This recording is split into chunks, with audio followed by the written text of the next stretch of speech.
Review for Things to Do in Denver When You're Dead. This came out 1995. So the synopsis is 5 different criminals face imminent death after botching a job quite badly. And that's pretty accurate. One of the criminals, the leader of the gang, is Andy Garcia. He's very good in this. He's definitely he has a lot of screen time.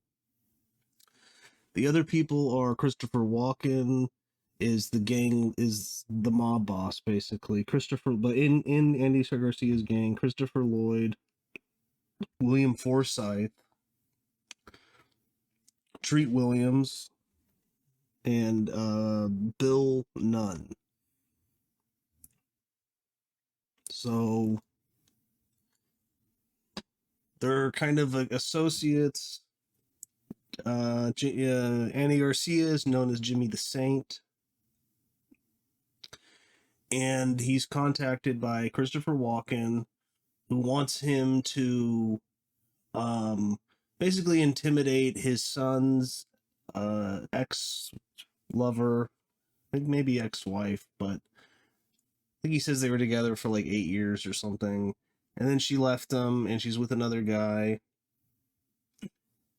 and the son is having a lot of problems. I don't really want to get into what he does, but if you watch the movie, you know.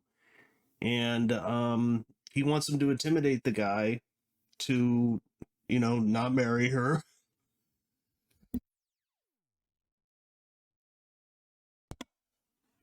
Excuse me, to not marry her and to go back to Christopher Walken's son. So he doesn't really want to do the job, but he also has this business that's like failing, or it is kind of a weird idea. They're like recording people that are terminally ill, like kind of like their last testament. And then I assume people buy these tapes or something. And that's kind of, they show these people throughout the movie, but it's really not that important. But he has this failing business. Walken says he's not making money. And then Andy Garcia's like, well, I didn't take the loan from you. I took it from this other guy, this other loan shark. And he's like, yeah, who do you think he took the loan from? So he owes him. And he says, okay, fine, I'll do it. He doesn't really want to do it, but and then he goes and puts his crew together. And like it says, that's in the synopsis. They do botch the job. So, but I've always liked this movie a lot. It's kind of a forgotten movie, honestly, from the 90s. A lot of people would probably just say it's like lesser Tarantino. I mean, like trying to be like Tarantino. I think that's true, but apparently the screenplay was written years way before Reservoir Dogs. It just took like a long time to get made. I don't know. I don't know what's true, but for me, this has always felt like, one of those kind of Tarantino-esque movies. Like there's another movie called like 2 Days in the Valley that was in the 90s. It's kind of like Tarantino-esque. I think this is way better than that movie. I think like Seven Psychopaths from 10 years ago, around there, is kind of trying to be like Tarantino. There's a bunch of movies like that kind of Tarantino invented a whole little kind of crime subgenre. And if this movie's accused of that, I'd say that that's accurate. But to me, that doesn't mean it's bad. It doesn't mean it's a bad movie. They're just trying to, copy a really good director. But like I said, the director and the writer, and this is a fact, the screenplay was written years before, a while before Reservoir Dogs. So I don't know. It's not really a knock on the movie. It's got a great style to it. It's got a great soundtrack. I really like the way the movie's edited and put together. Andy Garcia gives a great leading performance. Um, and you got a great cast. Like I said, Christopher, Walken, Christopher Lloyd, William Forsythe, Treat Williams, Bill Nunn, Steve Buscemi's in it a little bit. He plays a hitman. Jack Warden, who's been in tons of good stuff. So, Fariza Balk. Um, so yeah, like a lot of heavy hitters, a lot of great actors. Christopher Lloyd plays this guy who he works in a movie theater, like at the projection room, but he has leprosy for some reason, and they never really explain it. But like he says to someone, last week I lost a finger, or is it maybe it's a toe, but there's like funny lines like that. There's some great lingo in the movie. They talk about boat drinks a lot, um, which is like kind of like when you're rich and successful in the future, you'll all have a boat and you all get together and have drinks on the boat and relax. So it's kind of like this thing to look forward to of success, boat drinks, just something that they say to each other. Got me by the dangles. It keeps my powder dry, which Treat Williams says. The blood runs when the time comes. But yeah, there's just a lot of great lingo in the movie, which is kind of something you'd see like in a Tarantino movie. But overall, I really like the movie. It's directed by Gary Fletter, who I haven't seen. I mean, he said "Kiss the Girls" after this, I think, and saw that a long time ago. I think it's about like a serial killer, but other than that, I haven't really seen a lot of the guy's movies. It's written by Scott Rosenberg, who was a writer on Con Air. Gone in 60 Seconds, the remake, High Fidelity, yeah, Con Air, Beautiful Girls, Tales from the Crypt. So, he's done a lot of stuff. Did a Jumanji movie that came out a few years ago.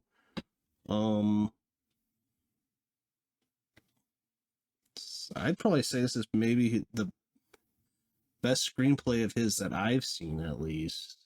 But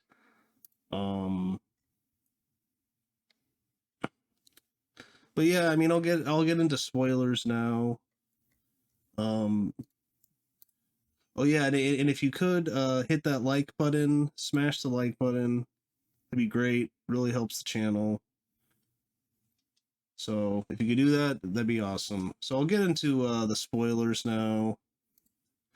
So they're tasked to do this job, intimidate this guy. What they don't know is that the girl who Walken wants, his son to be with again to make him happy, is in the back of this guy's a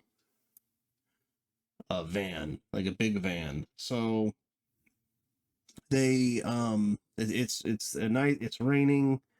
They're gonna act like they're police and they're gonna beat the guy up and then say, stay away from her. They pull the guy over. It's pouring, and it's Treat Williams and Christopher Lloyd. And Treat Williams really asked Andy Garcia if he could be one of the cops to do this. He thinks he could really do it, but he has a reputation of kind of being crazy. So he lets him do it because they're friends, and he's talking to the guy, and the guy just he just thinks this is off, this is weird. And then he starts to say, well, why aren't you wearing like those plastic caps that go on top of cops' heads or their hats when it's pouring? And then he looks at Christopher Lloyd, he sees his hand, and he calls him Officer Leper. So he's like, no, this doesn't smell right. So Treat Williams freaks out. He grabs him. He ends up killing him. Then the girl in the back wakes up, runs out, and they end up killing her too. So the thing goes terribly wrong. And basically, then Christopher Walken puts a hit out on all of their heads. And that's why it's called Things to Do in Denver When You're Dead, because they think they're going to die. One of the assassins going after them is Steve Buscemi.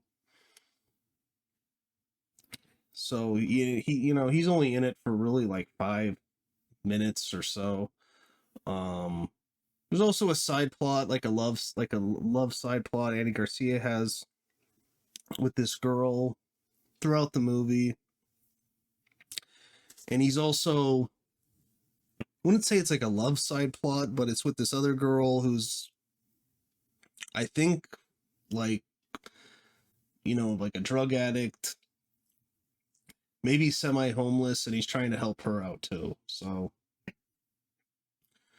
but, and Christopher Walken plays like a mafioso boss, but he's also paralyzed, pretty high up, and he just kind of sits in his chair giving orders to his men. So, but I don't know if I'm describing the movie great, but it's a really fun movie. I've always enjoyed it. If you can get a copy of it, check it out. I don't think any of the spoilers matter much because it's in the synopsis on IMDb. But even Roger Ebert, he gave it 2.5 out of 4 stars. He says he likes it, but it is Tarantino-esque. But as he says, I got a note from Gary Fletter, who directed it, pointing out that the screenplay was written long before Reservoir Dogs saw the light of day. So he says, I can believe that. Rosenberg's screenplay, however, probably springs with some other impulses that inspired Tarantino. The characters talk like they were raised on 1940s noir movies, then given a quick course of advertising copywriting. Every other line sounds like a would-be catchphrase.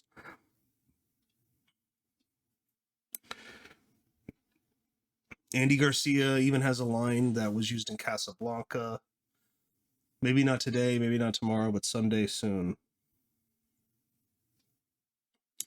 As the movie opens, Jimmy the Saint, Andy Garcia, is running a service where dying people can videotape advice to their loved ones.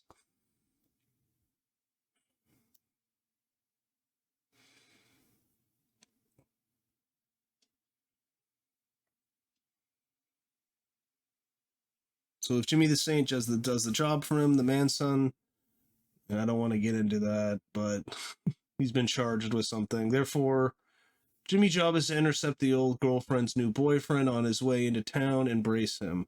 Jimmy is a former criminal, now trying to go straight, but he's forced to take the job, so he rounds up some old associates who make Tarantino Reservoir Dogs look like brush salesmen.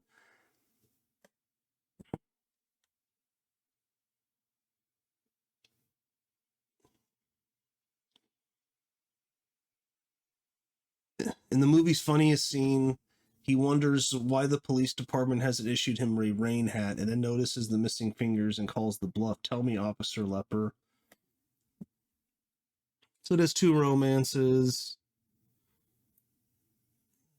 So all of this action is monitored in a local diner by a retired hood named Jack Warden. He supplies sort of a Greek chorus of commentary on the action, not really necessary, although provides for dialogue, while Jimmy the Saint is gulping down milkshakes for his bad stomach. It's also another thing, he multiple times in the movie goes into this like a burger milk shop, gets these milkshakes, malts, which look pretty tasty. Things to Do is Denver When You're Dead is not a successful movie on its own terms. It's too cute and talky and too obviously mannered to develop convincing momentum. But in Exercise, it's something funny and always energetic, and it shows that Rosenberg can write and Fletter can direct. Now if they can just dial it down a little. Well, I don't really want them to dial it down because I think that's the great thing about this movie. I think it has a great tone, and you could accuse it, yeah, of just, it's a Tarantino copy, although they would say it's not, but yeah, Things to Do in Denver When You're Dead. Good movie, solid flick. Andy Garcia is really good in it. I think pretty much all the performances are pretty strong, but his in particular, he drives the movie. I think he's a really good actor, underrated actor. He's the best thing about Godfather 3, definitely. So, but um, but yeah, check it out. Like I said, we could call it Tarantino-esque, but they would say no. So, but anyways, that's about it, and I'll see you next time.